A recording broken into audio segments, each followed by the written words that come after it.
Woo, so the dust is starting to settle a little bit in the sports world. Across all the leagues, we've had a various amount of questions answered this past week, but there were even more questions on our plates right now. The wild cards, the finals, and COVID-19 strikes again. We got all the good, the bad, and the highly questionable on episode 12 of Top of the Standings. But first, a word from our amazing sponsor, Anchor.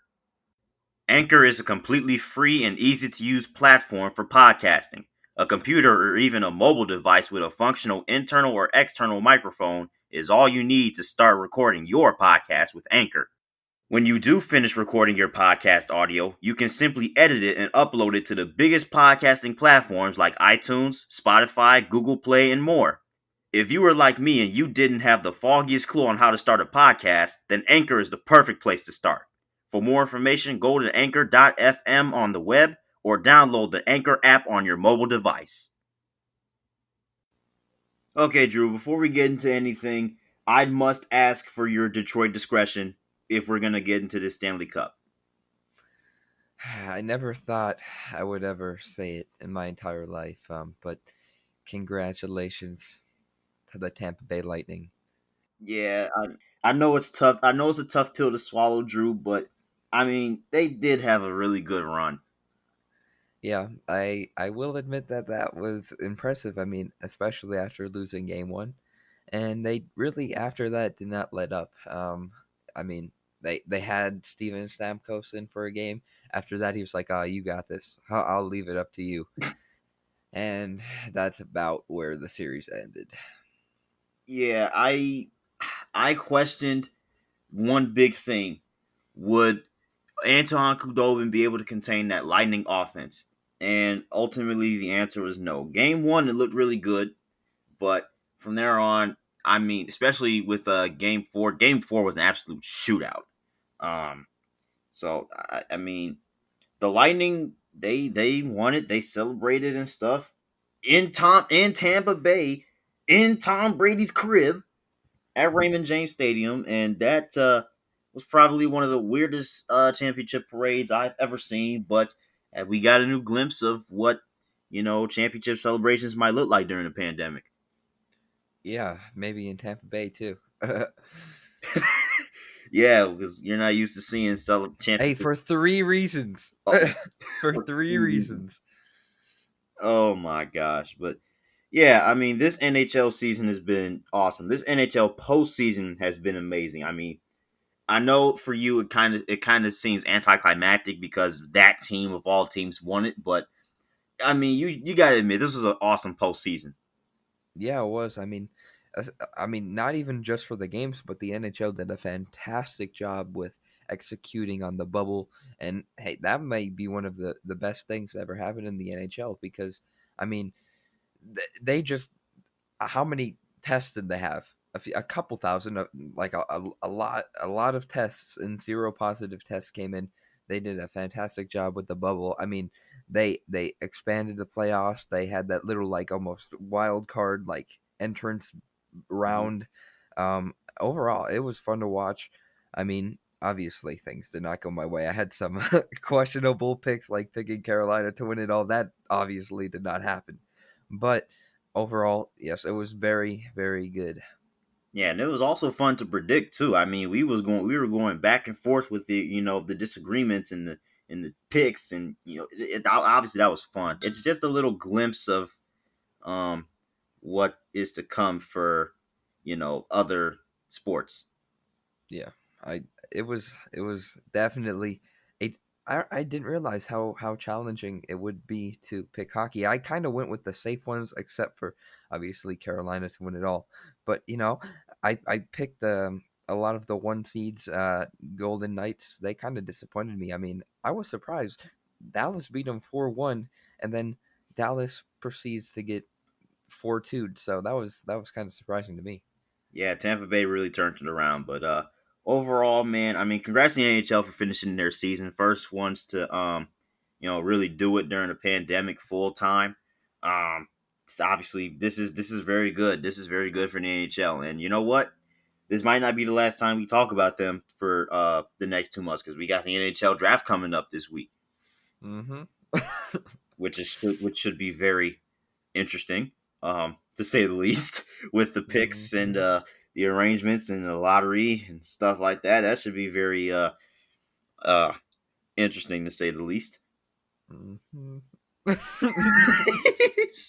I know, it still hurts, man. I know. But, Yeah, oh my so god. excited for 4. Oh man, what a robbery! Didn't even get top three. I'm not even gonna get into that because I'm still heated by that, and I'm not even a Red Wings fan. Um, but yeah, NHL really good job. But also, who's done a good job is the MLB. The MLB turned it around after all the tumultuous, you know, Whoa, big word. activities. It- oh! What you trying to say? No, I'm just playing. But That was insane. That I've never heard that word ever being said. I don't even know what that means. tumultuous, it basically, is another word for awful. Wow, that's a big word. Yeah, big boy word. But anyways, after a very awful turn of events for the MLB, the negotiations were falling off left and right. Some teams were testing positive left and right. A lot of games had to get postponed and stuff, moved back.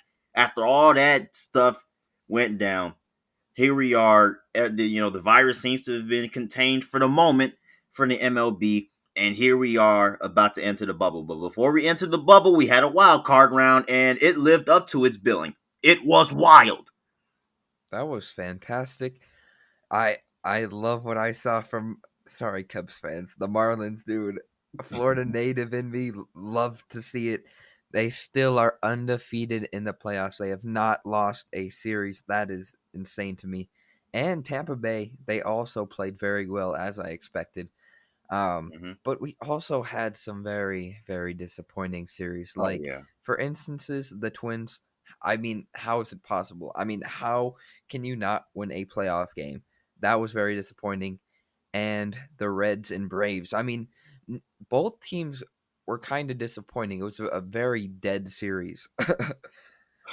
Yeah, they better be glad you were born in March because I was inches away from saying the Twins haven't won a playoff game since you were born. Um, Yeah. but still though, that's sad. And when I was picking the Twins, I had almost kind of forgot about the drought. Like I knew it existed, but I was thinking to myself, there's no way they're gonna get swept by a below 500 Astros team, right? Wrong. I said that should be a very high shooting offensive series, right? Dead wrong on that one. And that wasn't the only series I was off on when it comes to offense versus defense.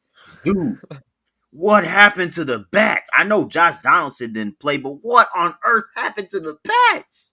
Dude, when I was watching the series, all I could think about is you questioning the pitching staff, and both pitching staffs went insane. Oh, dude. I guess they watched top of the standings and just absolutely went off on me. They activated ham mode on the originator of ham mode. Yeah, they were like, "Up, we listened top of standings." That dude Jotham, he said our pitching was going to be questionable. No, it's not. We're gonna shut out both teams until the 13th inning. Oh, good God. And that's another series that was disappointing. I'm gonna move on from Astros Twins. I'm actually pissed off because of that series. Whoa. This has been a very, very disappointing season for the Reds. I mean, overall, not even just the team. The team obviously had a disappointing season. The hype didn't get lived up to. The broadcasters even have a wacky offseason to go through. And now you look at the state of this team and you're just like, are you kidding me? We couldn't put up a run in 22 postseason innings? 30 straight against the Braves. Yeah. Um, That's insane. I mean, yes, like you said, it's very disappointing, but it was almost weird. It was a roller coaster. It really was. They started off very slow. They started off very, very disappointing. And then, I mean, they are a good team. They made so many good acquisitions in the offseason. And then towards the end of the season, I believe they went on like a 9-game winning streak to get into the playoffs. They started to really, really look like the team they are supposed to be. And then right after they get into the playoffs, and then just it was really hard to watch. I heard some people say it was a lot of fun. I honestly didn't find that much enjoyment because I like to see runs. I like to see those explosive games, especially like the Yankees and the Indians. That was an explosive series. I mean, even the Padres and the Cardinals was an explosive series, but the Reds and the Braves they were very far from being explosive. I mean, both teams had dead bats. I mean, I was I was like what am I watching? I mean, the Braves, Ronald Acuna, I mean, Freddie Freeman, they had so many weapons, and then the Reds, they had so many opportunities, bases loaded, first and third on multiple innings. It was just so hard to watch. I mean, they have a good team. Their execution is basically hitting home runs, nothing more, nothing less. Oh, dude, I thought they could hit some home runs, and I questioned their pitching because they haven't been to the postseason. I should have questioned the bats because they hadn't been in the postseason. What on earth? That was the epitome. This is probably the biggest baseball, non-show up I have ever seen in my life because this is absolutely atrocious. I did not expect the Reds to get clapped like that on offense. That was absolute clamps. And you know what pisses me off the most about it, bro? They wasted Trevor Powers 12 Ks and no walks. Dude, I know. I know. I mean, that was a historic playoff pitching performance. It was it was just so disappointing. I was watching, I was like, how can a team be this bad?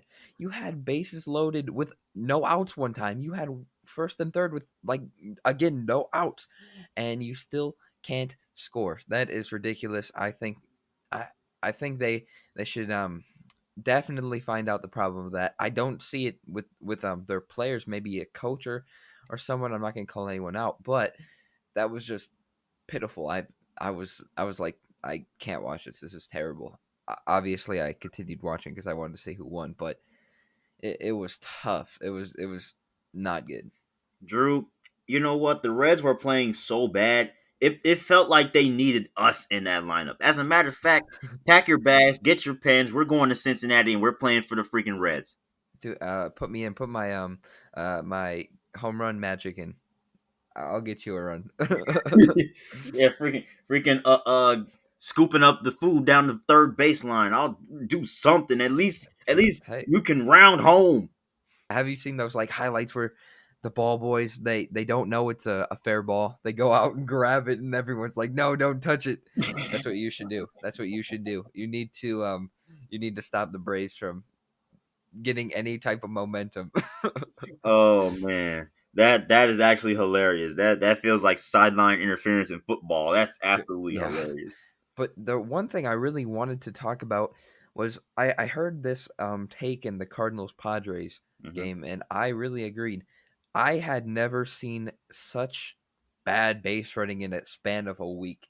There Whoa. were so many bad base running decisions. I mean, the Reds, I believe it was in game one, they had two very bad base running decisions. One was Nick Castellanos when he tried to stretch. He was on second, or maybe he was on first, and maybe Joey Votto or someone got a hit, and he tried to stretch just going to second into going from first to third on a hit to, I believe, center field, got easily tagged out. I don't know what that was. That was not smart, especially in a very tight game. I mean, I guess you're trying to get a base runner to third to score a possibly easy one.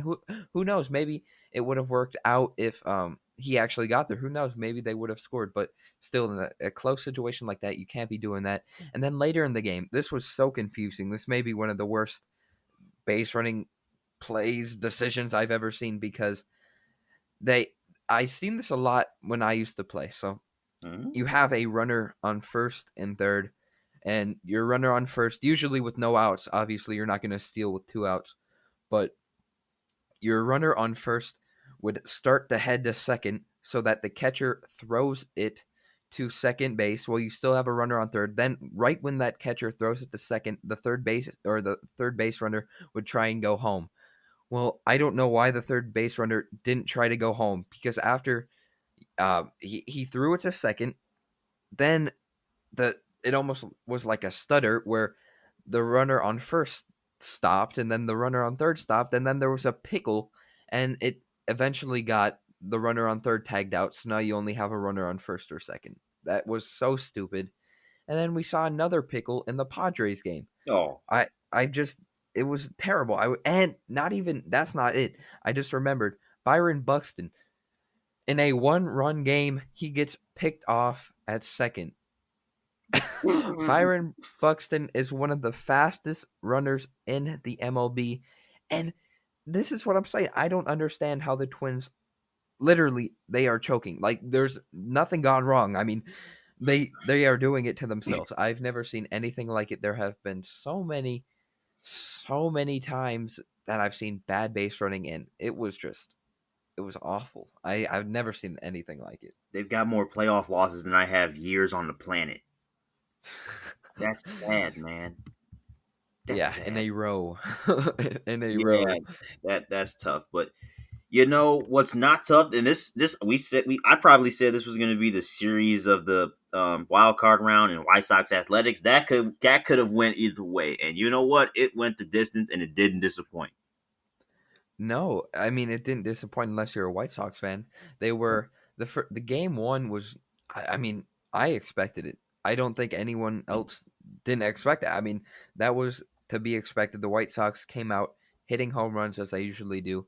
Then the Dallas Keuchel had a bad start, allowed a lot of runs in game two, which was uncharacteristic. And then game three, that was a shootout. That, like you said, could have gone either way. Um, Overall, it was a good series. Both teams, I mean, the A's almost had a streak like the Twins and the Padres and all of the other teams. Like they had lost 9 straight elimination games. Most of them coming from the Detroit Tigers. Um, yeah, the Tigers and the A's have had a good rivalry. I'm saying good because it's gone in the Tigers' favor, but yeah, it was good to see. I mean, I honestly, I liked both teams. I would have enjoyed to see the White Sox go pretty far since I've never seen it before, but since the A's have been so close to getting over the hump, this was good to see as well. Yeah, very good to see. And with me living in the Chicagoland area, I had my fair dose of White Sox fans that I had to run through a gauntlet. When I came to class the next day, Oh yeah. it was bad. I had a couple of Sox fans. I don't know if I have any Cubs fans, but either way, Chicago baseball is hot right now. Yeah, it's weird because I feel like there's a lot of bandwagon baseball fans in Chicago here. I mean, one day you're a Cubs fan, the other day you're a White Sox fan. I mean, that basically is what happened. The White Sox get eliminated, next day go Cubs. And then the Cubs get eliminated. Okay, who do I root for now? Let's see Uh, who's better next year.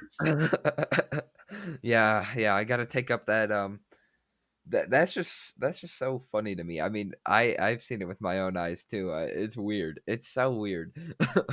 Oh man, yeah, and me personally, I like both the Cubs and the Sox, even if they're both terrible. But I mean, if one team is more successful than the other, and one is going to the playoffs and one is not, I'm obviously going to support the team that goes to the playoffs until the other one makes the playoffs the next year. But I'll still be supporting both teams then, So Yeah. So that's you aren't hopping on the bandwagon both sides. Like you're not hopping off, running over to the other side, hopping off, running over to the other side. You're both of your legs are on the bandwagons. You're yeah, hanging on to both. yeah, and another bandwagon that we could probably be on. We could definitely be on this Padres bandwagon because look, in my opinion, Game 2 of Cardinals Padres, that was the game of the wild card round. In my opinion, that was the best game I watched in the wild card round.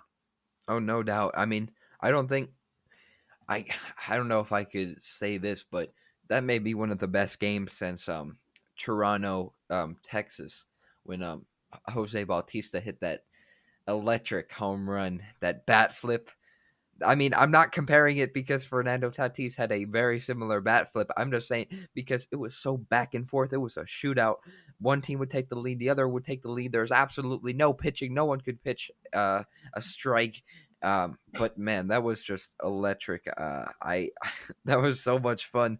I like I said, I think Fernando Tatis is the MVP, and he sure proved why he is in the running for that. Yeah, definitely. It looked like it was when it was 6-2. It looked like the Padres were dead in the water. Their season was over, and that is what you love when teams can just go from season over to going on to the next round in a blinking of an eye, and snap of a finger. When Tatis hit that home run, that changed everything. And then Machado followed up too. And then Will Myers had a 2-homer game. Tommy Pham 4 for 4 at one point. Oh my gosh, dude. The Padres just woke up. I know the Cardinals were shook. I was just like, I had never seen such a turnaround for a team that has another team's number before. Yeah, the only reason that is it's kind of sad is that there were no fans. Imagine if that place was packed; it would have Oh, exploded every time anyone got a hit.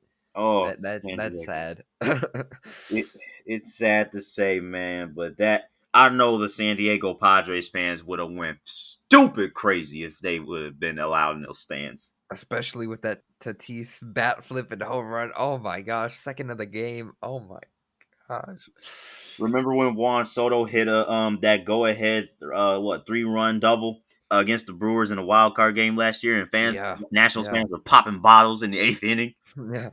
I think we Trent might have seen Grisham. something like that. Trent Grisham also he has been playing well for the Padres. Yeah, Funny you brought that up. I mean, the kind of ironic a coincidence there, but he has also showed up. I mean, the entire San Diego Padres roster is stacked, but they have been also very productive. I mean, uh, every player has really come through. I mean, we saw. I mean, in the first game, Tatis, Machado, Myers, they all played very well. And then the other big guys showed up in game 3. I mean, Hosmer had that big hit, big RBI. They all around just produced.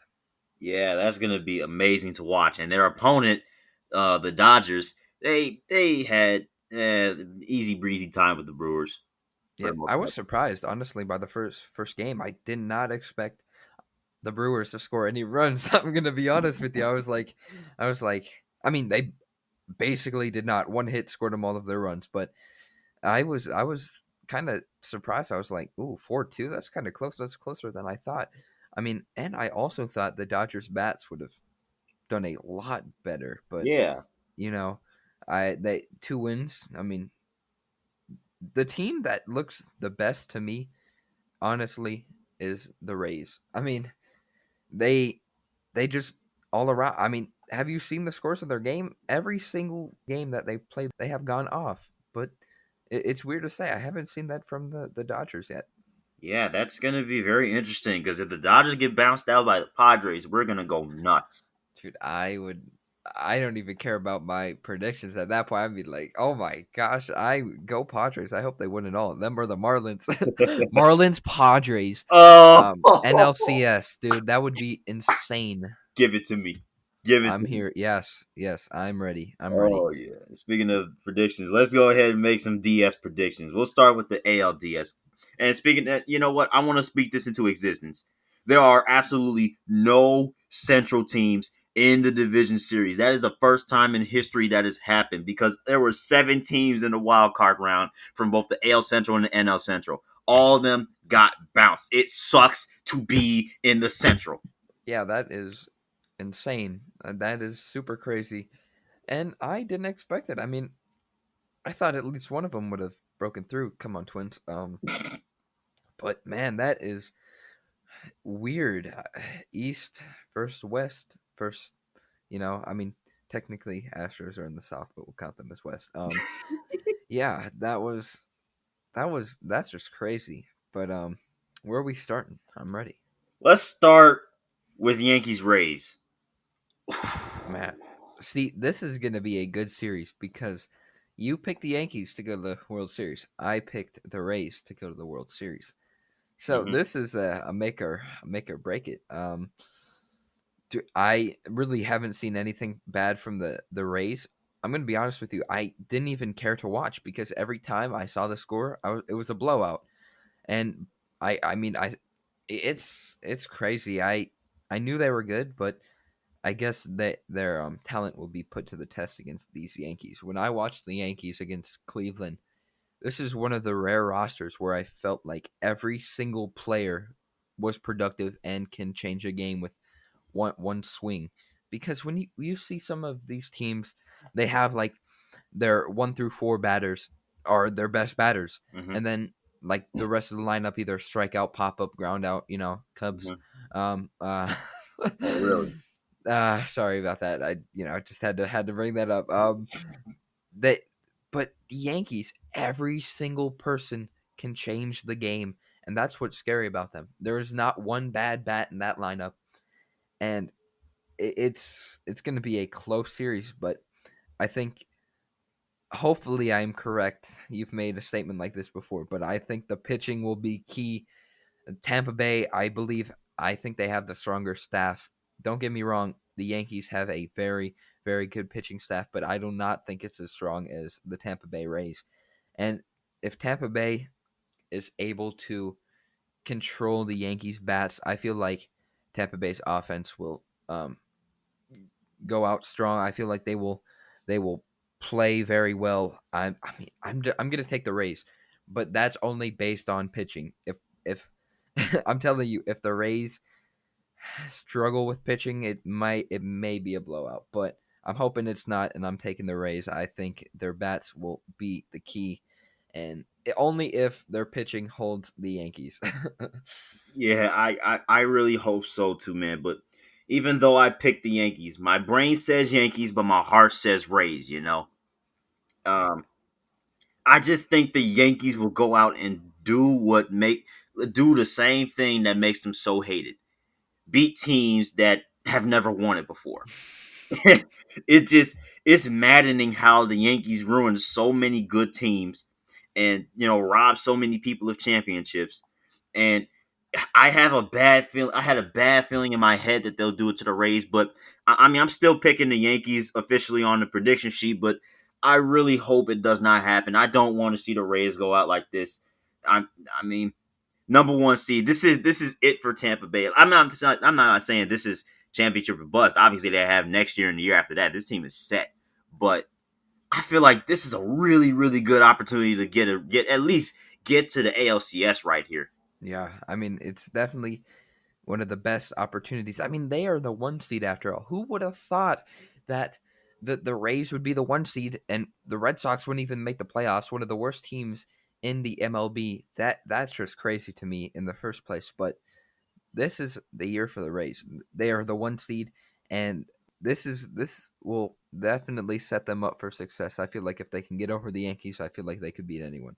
Yeah, I agree because the Yankees are basically the bar in terms of franchise success. They are the bar, and when you get over the bar, that means it's time for you to set it next. Yeah. But I really hope the Rays prove me wrong. But you know what? Let me go there because this is definitely a couple of interesting rivalries right here. How about the Astros and the A's? This feels like the good guys in the city versus the bank robbers. See, this is very interesting because these two teams know each other very well, similar to a few other teams. I mean, like the Marlins and the Braves, they know each other very well, and I feel like that will be a key to both of those series. Um, even the Rays and the Yankees. I mean, if you have like if you have experience with the team you're playing, I feel like that will come into key because you know their weaknesses and strengths. Um, this one is going to be close. Man, I hope it's the A's. I really do. I think Oh. the entire MLB hopes it's the A's. Um, this is very very tough because I don't know what to think about the Astros. I did not think they were going to be good coming into the series against the Twins, and they definitely proved everyone wrong. Hmm.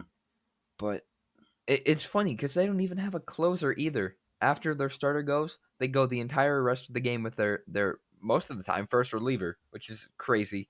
And if that's the case, it's going to be very tough for the Athletics. I mean, the A's, the only game they really showed me that they were good were was game 3 because game 2 it was really back and forth. I mean, sure they won, but that game 3, it really proved that they were here to stay. Mm. This is this is close. I think again, since they've played the Astros a ton, I feel like that will be key, and I'm gonna take the A's. But this is not a confident pick for me because this could go either way. It depends how both teams play, but I am gonna pick the A's. I feel like it, their pitching staff does have to do a little bit better, both starting, relieving, closing, all that has to do better. But I think if their pitching staff does their job, I think the offense will do theirs. You know what? I'm pretty confident in the A's pitching staff after what they did to the White Sox offense. If they can get past the White Sox offense, I definitely think they can get past the Astros offense. Um, there's a reason why they are below 500 after all. Um, the Athletics, they've shown me that they can turn a game around really quickly. It looked dead in the water when they were down 3-0. And then you have your rookie catcher hit a 2-run dinger to put you right back in the game. You have a 4-run fourth inning, and that's crazy to see that these Athletics, they've gotten over the hump. They've gotten over the postseason hump. And you know what? I think they're going to beat the Astros. I think this will be a sweet victory for the Oakland Athletics. Oh wow, that kind of gave me chills. I was not expecting that. Yeah, I'm going to actually be fairly confident in this pick. Wow, that you said a sweep? Did Yeah, I hear that right? a sweet, sweet Okay, with a T, okay. not a I was C. gonna say, I Oh was like, boy, oh oh my boy. gosh. I was like, that's why I was like, did you say sweep? Oh man, I hope it happens. But Yeah, me too. That would have been the most bold thing you've ever said. Um, yeah, that that that kind of caught me off guard. I was like, oh my gosh, no way he just said sweep. Yeah, I definitely agree with you. Their offense just needs to come through. yeah, anything but an Astros Yankees ALCS for the third time in 4 years, right? Yeah, that's just that's gross. Yeah, but don't worry, we'll have an entirely different NLCS because in the NLDS we have some really juicy matchups. Probably, definitely, at least as juicy as the ones in the AL. We'll start with Marlins Braves, the one we did not see coming at all. Oh wow, dude, this series makes me smile because these two teams have gone through a lot these past 20 years. It's going to be close, honestly. Both of these teams I really do enjoy watching. To be honest with you, I still can only name like 3 Marlins, but still nonetheless, I enjoy watching them. The Braves, their offense is so good. Their pitching staff looked very good as well. But I was surprised because I thought the Cubs pitching staff was good, and you saw how these young Marlins were able to like produce effectively in Uh-huh. the seventh inning. In the seventh inning, um, yeah, this is gonna be a very close series. It's gonna be so close, man. I don't know who to pick because I like both teams. Could we see the Marlins get a step closer to heading to their third World Series? I don't know. Ugh. This is again. I don't know. This is one I do not know, but I like both teams. That's why it's so difficult. The Braves, their offense, Ronald Acuna Jr., Freddie Freeman, Adam Duvall. So, I mean, Marcelo Zuna as well. He had a big home run. Their pitching staff was so good. The Marlins pitching staff was pretty good as well, only allowing 1 run. Uh-huh. Uh, I'm gonna take the Marlins.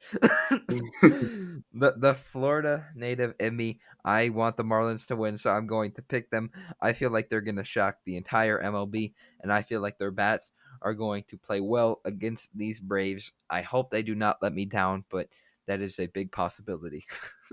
Yeah, I don't blame you for picking the Marlins because I was going back and forth, not before the podcast, but actually right now at this moment, thinking who am I going to pick? Because It's I difficult. still, it's so difficult. But you know what? I'm gonna, for the sake of contradiction, I'm gonna go ahead and make this interesting and take the Atlanta Braves. I this look, both pitching staffs have shown you they can shut out a team in the postseason, and both bats can show you that they can get timely runs. It's basically a coin flip because obviously you don't know who's really on the Marlins, but you know the Braves and you know how inconsistent they can be with their bats, especially against the Reds of all teams. They didn't really wake up until late, and they probably should have lost the first game too. But the Braves, this series is going to come down to who lights it up on offense. I know I said that last round and it absolutely backfired on me, but this is the series where I feel like it's going to be a dogfight like it was before in the wild card round. And it's just going to come down to who gets that run, who gets those 2, 3 runs. Yeah, I feel like that's almost the scariest part about the Marlins is that you said no one knows many of the players. And I think that is insanely scary. I mean, you see this one player like, oh, I've never heard of him. Next second, he hits a home run. So it really, both of these teams, I feel like definitely one of us had to take the counter argument because this one is so 50-50. Yeah. Yeah, but I like your pick. I really do not blame you. I either one I'd be fine with. Either one I think could easily win, dude. Oh, Oh my gosh, that's gonna be so good. But dude, I think this will be the series of the DS. The series of the DS right here. Padres and Dodgers. Oh baby. I hope you're right. I really do. I really do. This is again. This is a tough one, but I like what I saw from the Padres. They showed again, like you said, with the Marlins and the Braves, that they know how to score these timely runs. It is impressive. I mean, their their bats are so. I wouldn't. They are very talented. They have some Mhm. talented players. But the pitching staff is really what I question. They really shocked me in game 3. I was very shocked that they were able to shut out the Cardinals, which I didn't know was possible. But I was so disappointed in their pitching staff in game 2. I mean, maybe it was the talent of the Cardinals bats, but it seemed like every time the Padres would get that extra insurance run, the Cardinals would say, "No, give it back. We're taking it," and they would earn themselves a run. So this one is so tough. And then we saw the Dodgers. It really looked like Clayton Kershaw was in his vintage form. I mean, he was him and Trevor Bauer. Them two were almost identical except for Clayton Kershaw's one walk. But oh my gosh, this is a close series. I feel both of these teams have so many good players. I want to take the Padres, but I'm going to take the Dodgers. I feel like they have more talented bats and I feel like their pitching staff is again more talented and more reliable. Yeah, I'm gonna take the Dodgers too because I just don't feel it. I just don't feel it. Just like the Lakers, just like their crosstown, buddies with the Lakers. You just don't feel this team losing in your gut. You just don't see it. You don't feel it. The team is too stacked. The team is built to win a championship. You just don't. I just don't see anybody beating the Dodgers. But this Padres team could definitely put up a fight. Can definitely do some things. They just need consistency, not just from Tatis and Machado. It doesn't have to be those two carrying the team. It just needs to be at least somebody stepping up. Yeah. At least one Padre. One. Yeah, because we saw Hosmer. He did not really play well in game 1 and game 2. Game 3 came out was clutch. Uh, like you said, consistency will be key. Oh man, how I wish this would be played in California. Yeah, it's almost bad luck because the Padres are so good, the Dodgers are so good. It's going to be a tough series. Yeah, we'll see, but obviously, this is the MLB bubble now. Yeah, So yeah, I mean, AL in California, NL in Texas. I mean, NL yeah, NL in Texas and then AL in California. Should be very interesting. But I'm gonna move on to the NFL. This last week was wild. Last week was wild. yeah, I'd say so. The Lions, dude. I don't know if I should pick them today. Last week we said both of us picked the Cardinals, and it was a reverse jinx because my Lions actually won a game. How crazy was that? Um, I was very unimpressed with Kyler Murray. That was bad. I mean, Kyler Murray, he threw almost 4 interceptions. 4. And Hmm. Larry Fitzgerald didn't even record a yard. That was the second time in his entire career, and the first time it happened was his first game. Oh my The Detroit goodness. Lions did that. The Detroit Lions were able to shut out Larry Fitzgerald. That I never thought I would ever say that. Um, that was crazy. I mean, just saying those words, shut out Larry Legend. That is crazy. That was a weird game. I mean, it shows that I really had no faith in the Lions because even when Matt Prater went up for that field goal, I literally looked at the balls go through the post and I was like, cool. I really had no reaction to it because, again, next week they could get shut out like 52-0. So, Oh man, you know what? This also shows that the Cardinals just aren't there yet as a contending, like a serious contender. Because in the first 2 weeks they looked really good, shocked the 49ers, beat the Redskins, a team they were supposed to beat, and this was another team they were supposed to beat in the Detroit Lions, but they couldn't get it done, and they're just not exactly there on the Seahawks level just yet. Not there to take the crown just yet. They'll need to string a couple more wins in a row if I want to say that they'll be officially back. But obviously there were some other games that had me just blown, to say the least. You know, if Bears fans don't have high blood pressure, then I don't know if they have a pulse or not. Because this start to the Bears season has been a roller coaster. okay, so me being a Lions fan, you being a Bears fan, I really want to ask you: is this team really 3-0? Because to be honest with you, they've gotten lucky every single game, and you know it. You know it. They. I honestly don't know how to feel because are they really 3-0? I think 2-1 is more suitable. I really do. Because look, we did not earn that win against Detroit. DeAndre Swift basically gave it to us. He should have caught that ball. We should have lost 30-27. That's one. Because he was wide open in the end zone. Coverage got busted. He just dropped the ball. Next week, New York Giants. We were up 17-0. We allowed them to come back, and it's a 4-point game. They have a shot in the end zone. Our defense just clamped up at the end. So they actually earned that win somewhat.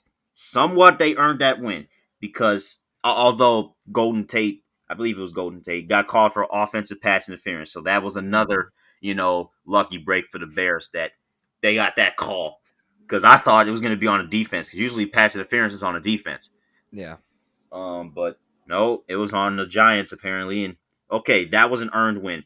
And this win against the Falcons was definitely the it felt like the most earned and deserving win for the Bears.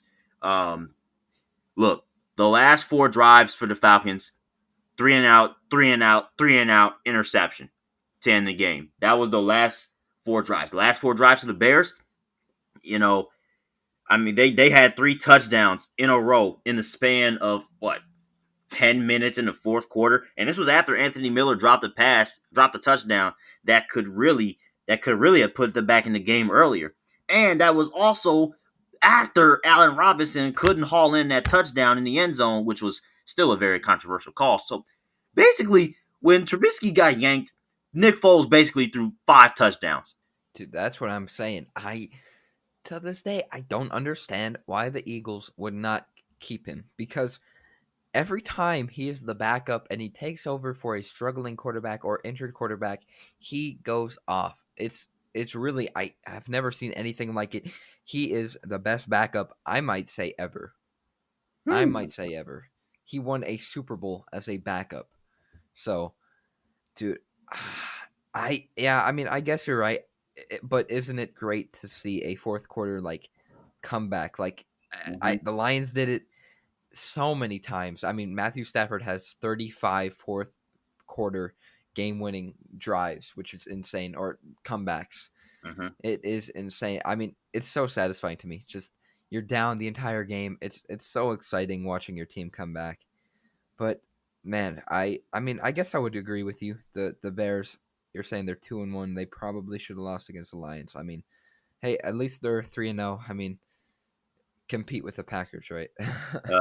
Yeah, we're gonna put that conversation on hold because we are not there yet. But let's make some week 4 picks, man. I will say this will be the most boring week of the season so far. I will say that because if the Thursday night football matchup didn't show you that this week was going to be very underwhelming, then I don't know what you were watching because Thursday night was so bad. It was the game of the year. Sarcasm.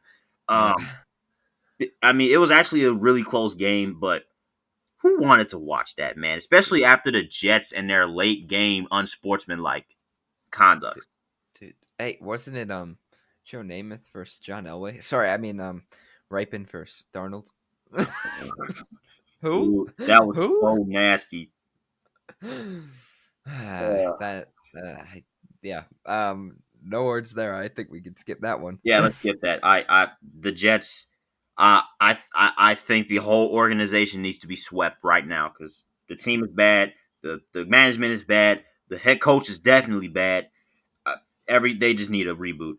Even Dan Orlovsky, who was the quarterback for the Lions when they went 0-16, said his 0-16 Detroit Lions would beat the Jets 16 times. Oh, dude, I don't know what it is about the Jets, man, but this is terrible. Okay, I'm moving on from the Jets. I'm getting pissed off.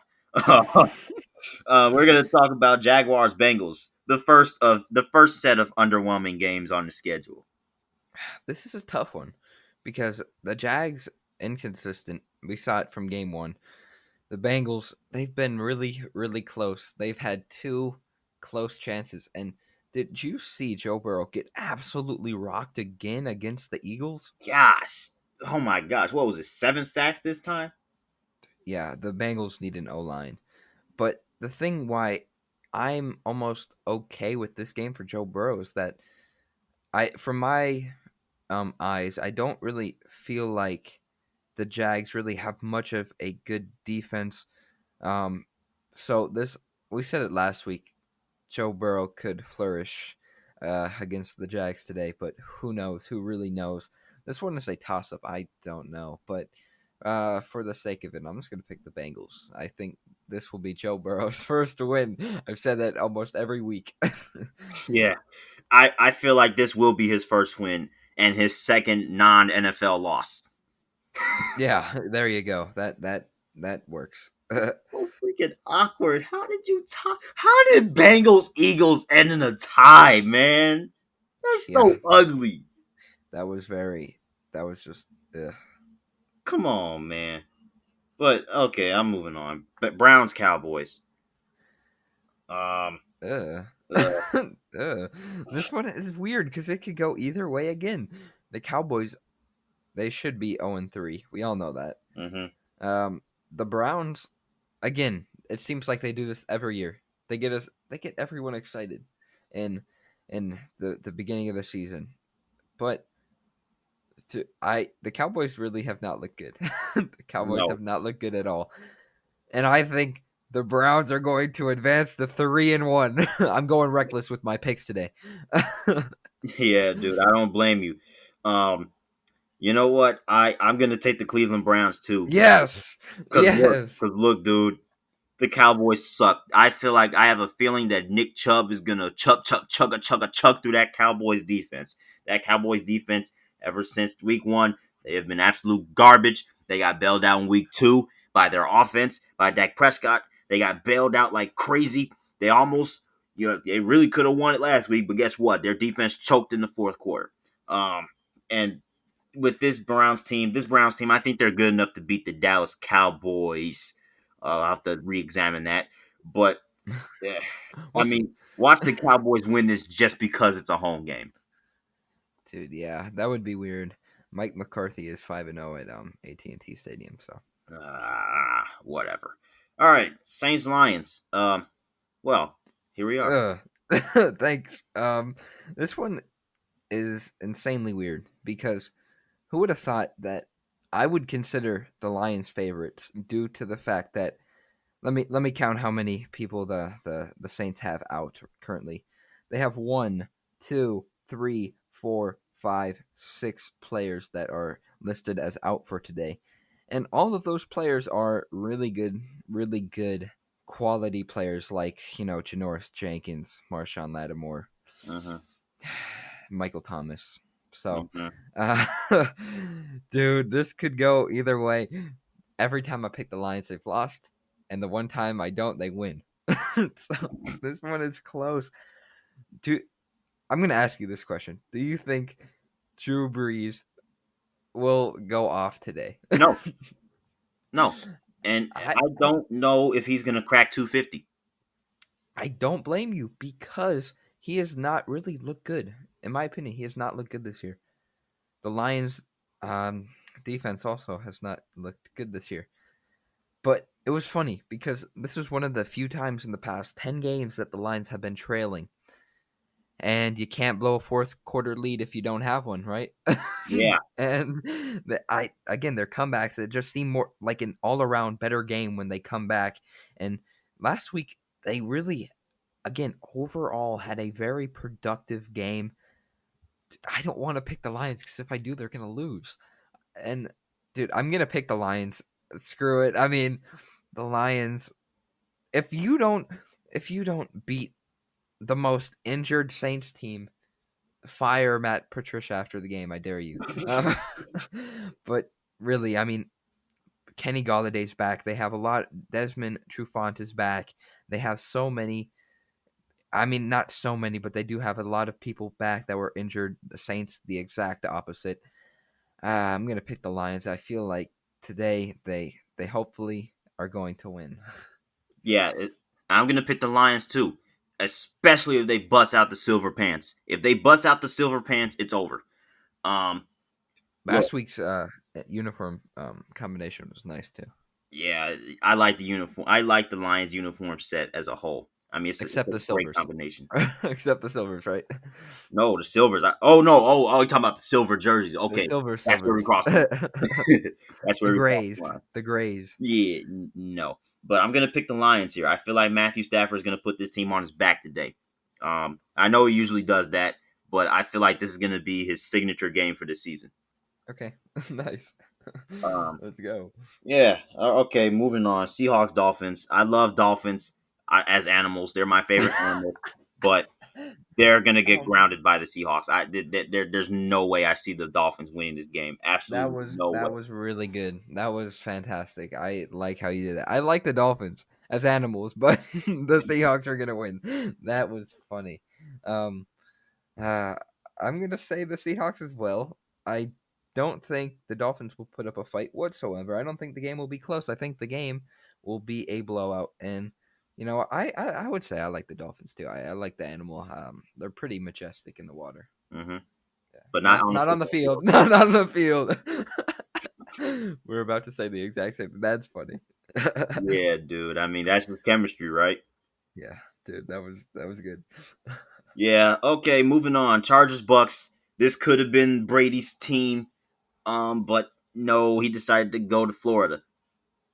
Hmm. This one, I like this one. I think it's a somewhat exciting game, but the Buccaneers they do have some good good players out. I mean, Leonard Fournette and Godwin, both of those players are out.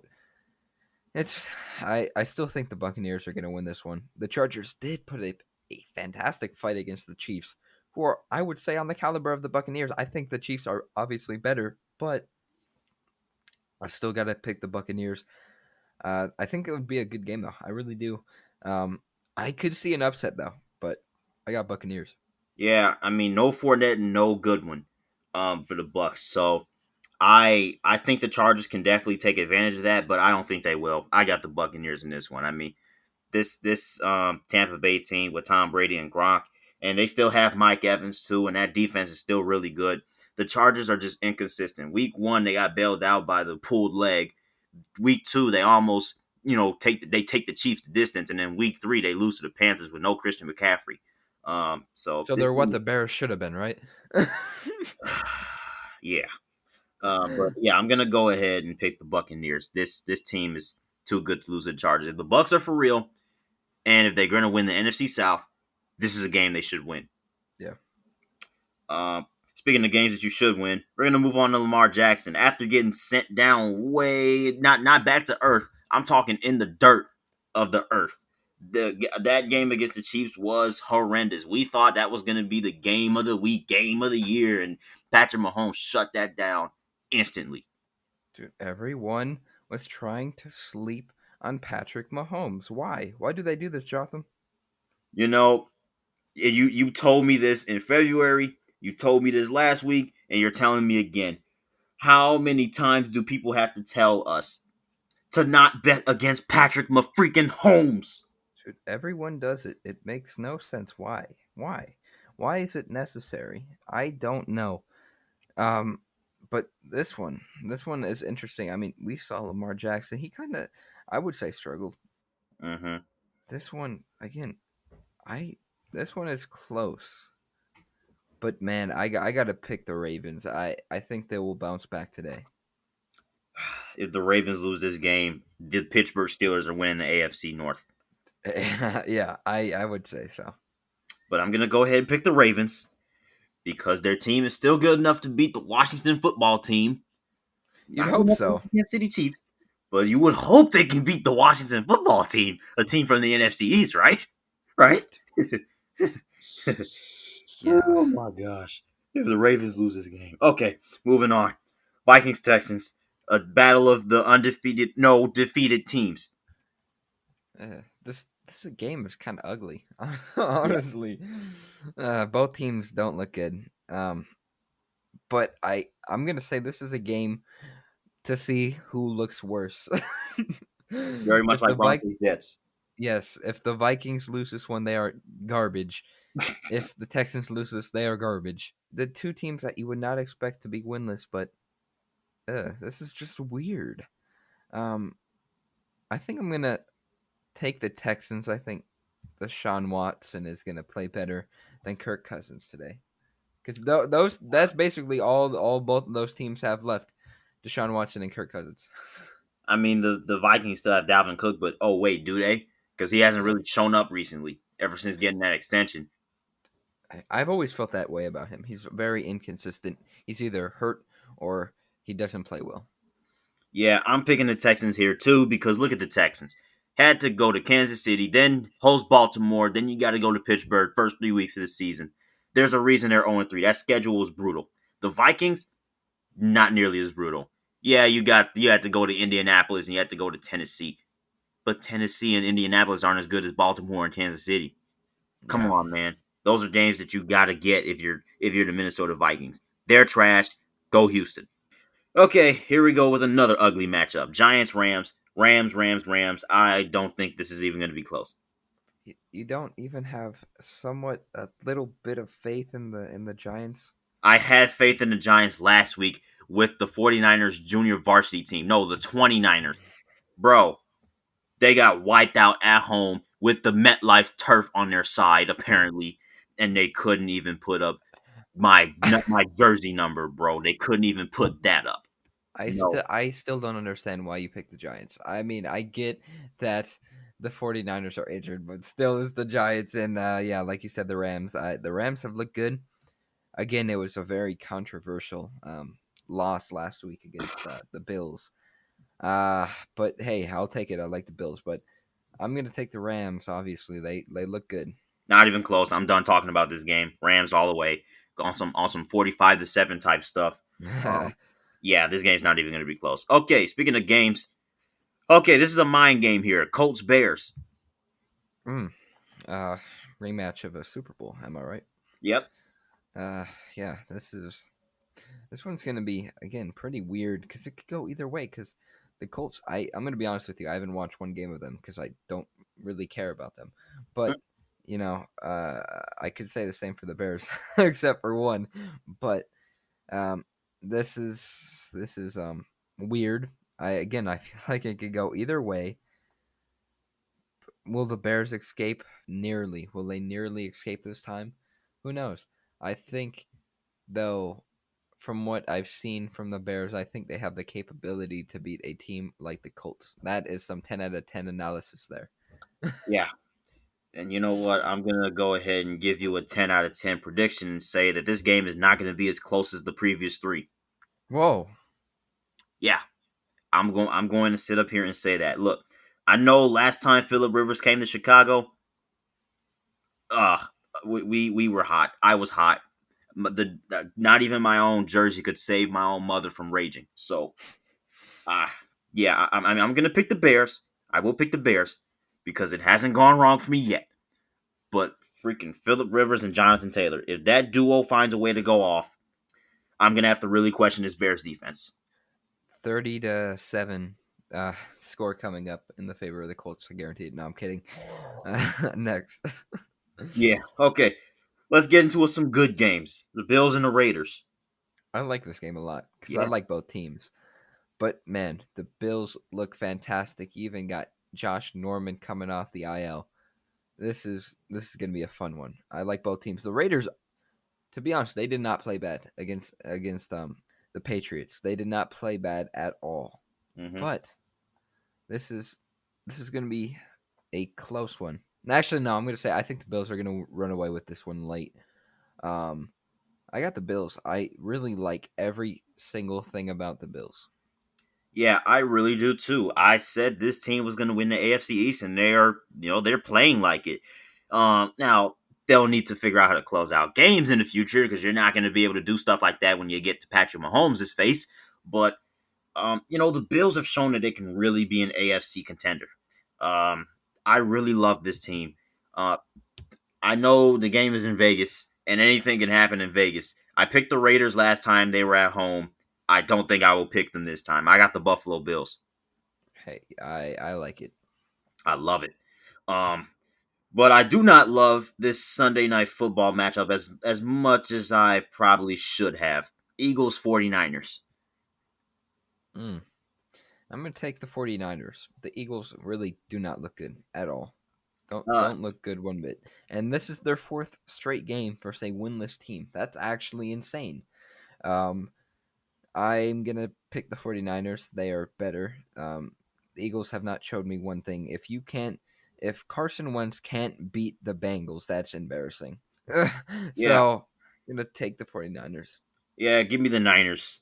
Um, this team is no longer the 29ers because they got George Kittle back. But I just think this team has showed me that they are good enough to their practice squad is good enough to blow out the NFC East. So I'm gonna pick the 49ers again. I will get back on the track of picking them, not doubting their backups or anything like that. 49ers, Niners, Niners, Niners. Yeah. Yeah.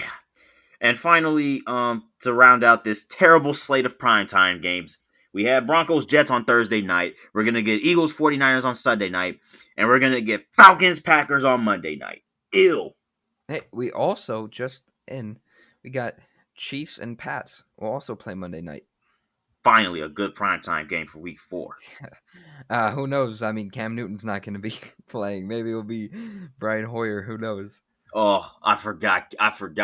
Instantly, Cam. Oh, no. Never mind. Wait, did we pick Cardinals Panthers? Oh, no, we didn't. Okay, yeah, that's what I thought. Okay, Cardinals Panthers. This one's an interesting one. Both these teams are inconsistent. Mm-hmm. I'm gonna take the Cardinals because I think that they have more weapons. Actually, I don't know. I don't think DeAndre Hopkins is playing. This one's gonna be odd, but I don't know. I feel like the Cardinals are gonna win this one. The Panthers haven't shown me much. Oh, boy. You know what? I'm going to go ahead and pick the Carolina Panthers here. I Yeah. feel like they're gonna be consistently inconsistent, and this is gonna be the game that they win because of that inconsistency. I I can don't see know it why. too. I see it too. I'm not blaming you at all. I can easily see it. Yeah, but well, I mean, if the Cardinals lose this game, they're in trouble. They're in a little bit of trouble. Because these are two teams in the NFC that you should beat in the Lions and the Panthers. If you don't, We're gonna have to degrade you from NFC West contention for now. Yeah. But yeah, that's that. Okay, now Falcons Packers. I hate picking the Packers, but there's no logical way that you can pick the Falcons here, man. I agree. I'm gonna say the exact same thing. Yeah, this is bad. I'm not gonna watch this game. I might not. I might not. I don't even care to see either of these teams. Yeah, we're gonna move on from the Packers. I mean, we're both gonna be picking the Packers just because the Packers are the Packers, right? Yeah. Yeah. Yeah. And the Falcons are the Falcons. This is such a mismatch. What a Yeah. mismatch. Great job, NFL. Great job. Nice. They've been killing it with primetime games on weekdays. Yeah, they really have so far. You really hit it on the nail. But they'll bounce back because we have finally a good Thursday night football game to watch. Buccaneers Bears. Yeah, very good. Um, I'm gonna pick the Buccaneers. I'm sorry, Jotham. I don't like. I mean, Tampa Bay. I probably that's kind of closer to Orlando. Mm-hmm. Florida native. I'm just gonna pick Tampa Bay. I think they're also a better team than the Bears by far, but not to degrade the Bears because they are 3-0. Mm-hmm. But I think the Buccaneers are better and will win this one. You know what? I'm gonna pick the Bears. Oh my gosh! I know. This sounds cheesy. I swear this is not Bear bias here, Are but you sure? Just a tad. Just a I am tad. sure. I'm absolutely sure. Okay. I'm looking at Okay. this game, and look, this could go either way, in my opinion, because the Bears definitely have a better chance if there's no Godwin or Fournette. But if those two come back, then yeah, maybe the Bucks will win. Maybe. Just I maybe. know that sounds outlandish because it's Tom Brady and Rob Gronkowski. As a matter of fact, oh boy, do I want to do this? Yeah, I want to do this. I'm going to go with the Bears. Oh Wow. my gosh, I Wow. already regret this pick, but I'm going to stick with it. Okay, I respect it. Similar to what I did with the Lions for the against the Packers. I understand. Yeah, I mean, I'm 3-0 picking the Bears so far, so Continue. yeah, Yeah. yeah. I don't know, but yeah, dude, this is gonna be a one of the less packed weeks in the NFL. So Wait, should we make yeah, picks but for the Chiefs and Pats since they're playing on Monday? yeah, let's make that pick. I was going to um talk about that. Um, wow, Monday Night Football on CBS. Hmm. You know Nice. how awkward that is.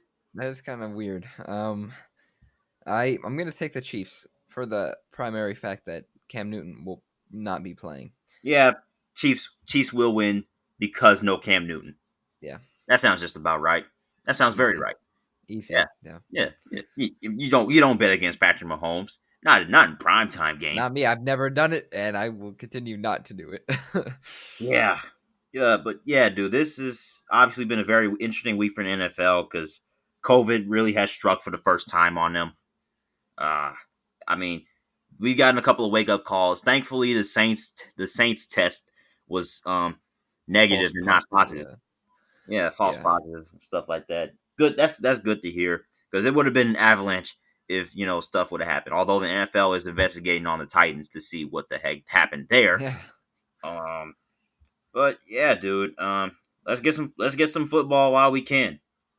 yeah. Yeah.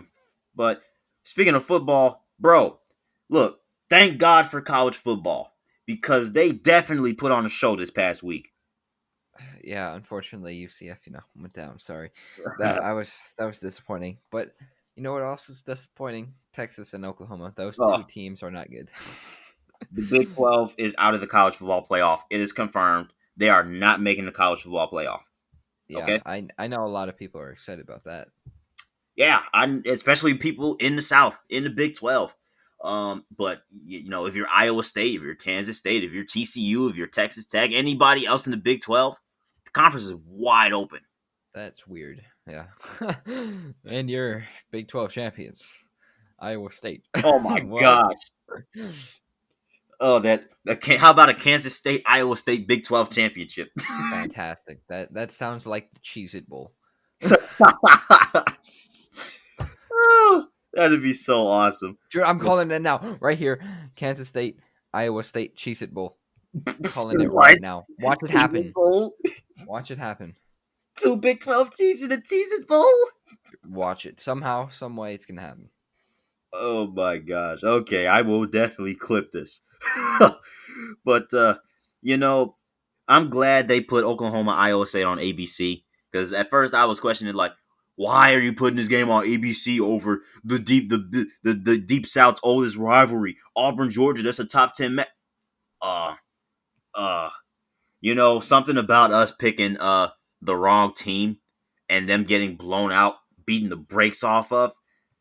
What the heck happened to Auburn? Yeah, that was very weird. I didn't think I would have saw that. That was just disappointing. But I mean, I guess that proves that Georgia's really good. Yeah, I thought their quarterback situation would doom them. Anything but. Wow, that defense put the clamps on Bo Nix. I was a Bo Nix believer, and I still believe in him. But this was a game that he just got cranked.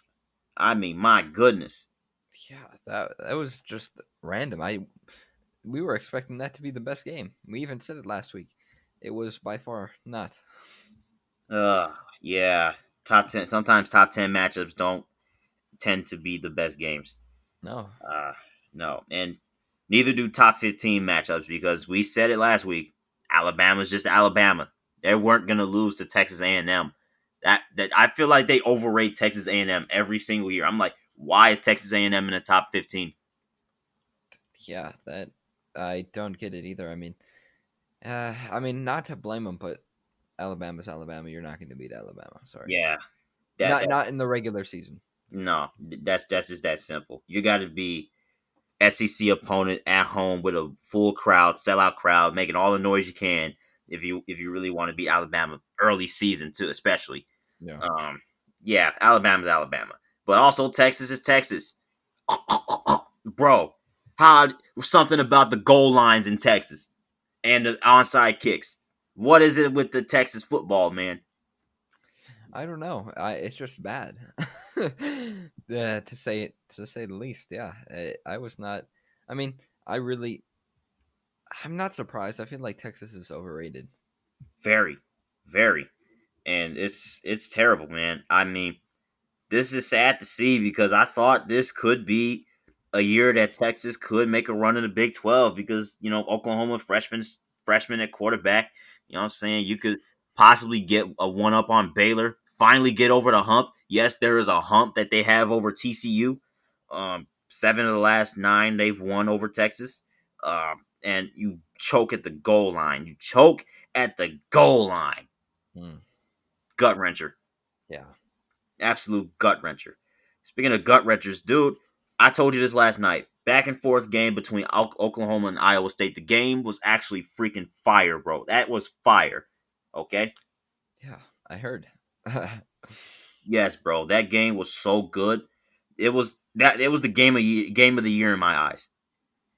I honestly, that's what it sounded like. I saw the highlights and it was pretty crazy. Yeah, very, very crazy. I loved it. Thank you for putting that on Saturday Night Football, ABC, ESPN. Thank you very much. Um, But I told you last week, Drew. I told you, SMU. Let me hop on that Mustang bandwagon. No, I'm just playing. But SMU, I was scared because they blew a 21-point lead. But man, what a clutch strip sack at the end, man. That was it for Memphis. That was their game winner. They were going to run down the clock to hit a game winning field goal, and the exact opposite happened. Ouch. Just ouch. That would have been such a good pick. I was so confident.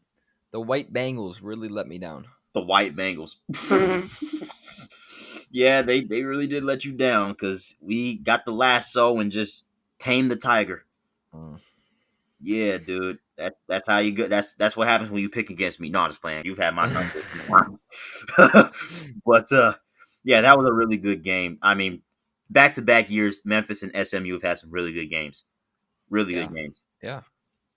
But let's go ahead and make some week 6 picks because there are some pretty good games on tap. Let's start with Florida, Texas A&M. I'm gonna take Florida. I think Florida. They they look good. Trask looks good. They just all around. They are a good team. Give me the Aggies. I'm going Texas A&M. Whoa, nice. Yes, I'm gonna call for an upset here. I am really gonna call for an upset. I feel like this is a trap game for Florida. This is a trap game. I could see it. Yeah, and if Ole Miss can put up the slightest bit of fights against Florida, I think Texas A&M will win this game. Hey, I'm fine with that pick. Yeah. Yeah, I'm really confident, as you can tell. Yeah. Uncharacteristically for this type of game, but yeah, I'm gonna go Aggies here. Um, I was gonna try to pick Tennessee, Georgia, but after looking at that last game, I don't think Tennessee stands a chance. Yeah, I don't either. Yeah, Bulldogs. Yeah. That probably might be the quickest pick ever. Go Georgia. Not go Georgia, but they are going to win. I mean, Yeah, yeah. I see what you mean. Uh, But let's put some challenge into this because this is too easy. Miami, Clemson. Clemson. Okay, never mind, Clemson, because I just don't know if Miami's gonna do it. You said put some challenge. That was the least challenging. I'm Okay, sorry, yeah, Miami. Miami looks good, but Clemson is number one. They looked like a number one team. yeah, they just look that much better. Okay, I put some challenge into this one for real.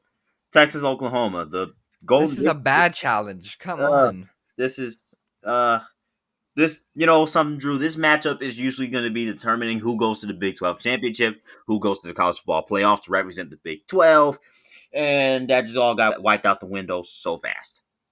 Teams of the overrated is what I'll call this matchup. Yeah. I'm gonna pick Oklahoma. No reason behind it. Just Texas overrated, Oklahoma overrated. I think Texas is more overrated. Yeah, I think they are a bit more overrated, but I think they will take this hat from Oh, Oklahoma. oh, okay. I was kind of a shocker there. So you're saying, wow, impressive. I mean, yeah, crazy. It could have gone either way. Yeah, Battle of the overrated. this feels like Ohio State Michigan 2.0. Every year, Yeah, every year. yeah, I'm gonna pick Texas here. I think Rattler didn't have the best game, but if he pops off at that fair, then yeah, hey, I mean this could go either way. Both teams can pop out and do some things, but I'm gonna go ahead and pick Texas. It's a coin flip. Yeah. Yeah, but we're gonna talk about some things that are not a coin flip. The NBA Finals has been anything but a coin flip. You got Lakers in four. Uh, yeah, Lakers in four. I gotta agree. I mean, no Gordon Dragic, no Bam Adebayo. Simple. Yeah, I mean they put up a good energy fight in Game 2, but I'm sorry, but Tyler Hero and Jimmy Butler are not going to beat Anthony Davis and LeBron James. That's not gonna happen. yeah, it would be good enough to beat the Celtics, but the Lakers are a whole different team. They're just built different, and when I say built, I do mean they are built. They were built for this crap. Yeah, their entire team is made for a championship. That's every single player has championship integrity, except maybe KCP. Yeah. The only thing interesting about this is who gets Finals MVP between LeBron and AD. I kind of, I think, I, I'm not the biggest fan of LeBron, but I think it would be cool seeing him get three Finals MVPs on three different teams. That would be cool. But Anthony Davis, I think he'll get it because he has this entire playoffs, not just the finals. He has deserved it, honestly. Yeah, I think they'll give it to AD because he was the best player in the finals. Yeah. Yeah, not much of a challenge there, but oh well. But Drew, you did ask us a question last week, right? Yeah, I did. And again, if you guys were following the MLB, this one should have come pretty easily because it was which two MLB teams clinched playoff spots for the first time since 2003 and 2006. And these were the two teams that I was so excited to see in the playoffs, the San Diego Padres and the Miami Marlins, who both advanced. So if you guessed San Diego and Miami, you got it right. I had a feeling it was Miami just because it was the year 2003. Yeah, I think every Cubs fan who knows a little bit about the team knows that that was a bad year. Yeah, that was very infamous. But good question, of course. Good question. But Thank you, thank you. I'm gonna actually stick with baseball here with my trivia question. And I obviously do a little bit more research with my questions nowadays. I'm gonna ask, when was the last time that both the ALCS and the NLCS will feature a team from the Western Division and a team from the Eastern Division? So what you're saying is that it's been a while since there have been no central teams in the ALCS. Is that what the question is? Not just that, but the CS will be East versus West. Okay, so in like the matchup being East versus West, cool. Yeah, because it's Um, guaranteed that it's going to be East West. yeah, I mean, yeah. yeah, DS matchups are both East versus East, West versus West in both leagues. So it's guaranteed to be East versus West in It's a the AL and NLCS. it's a tough one. I really don't know. I feel like the cheat answer would be never. The cheat answer. Oh, Drew, you know I wouldn't do you like that. Yeah, It's gonna be weird. Honestly, baseball history is one of, in my opinion, the most interesting. So it's probably gonna be in an era, maybe like the 20s, 30s, somewhere around there. I don't think it was recent. Oh man. Watch it be Okay. like 2018. Oh my gosh. Yeah, I'm definitely gonna be interested in telling you that answer. Um, Oh, in that the sounds future. bad. Oh no, I definitely messed that one up. Oh yeah, but obviously we've talked about a lot. This is by far the longest episode. I mean, we've had so much to talk about. We got NFL and MLB postseason kicking in at the same time. Yeah, almost 1:30. That was impressive. That was fun. Yeah, and we said the episodes were gonna get shorter. Nah. No, sir. No, Nah, sir. and we spent about a minute on the finals, so That's that we literally spent like 2-3 minutes on the NHL Stanley Cup and the NBA Finals, and we still had the longest episode ever. yikes. Yeah. So who knows? Some days they're a little bit longer, some days they're shorter. I mean, I guess we'll have to see how it goes. Yeah, that should be very interesting. But for now, I guess we'll be back here same time next week. Yes, sir. If you guys enjoyed, please be sure to leave a like, comment, and subscribe if you are watching on YouTube. Give us a 5-star rating if you're listening on Apple Podcasts, Google Podcasts, or any other streaming device. Don't forget to follow us on all of our social medias at Top of the Standings on Twitter and at Top of the Standings on Instagram and Facebook. This has been Top of the Standings. Thank you for listening, and we'll see you guys next week. And we'll see you guys next week. And we'll see you guys next week. And we'll see you guys next week.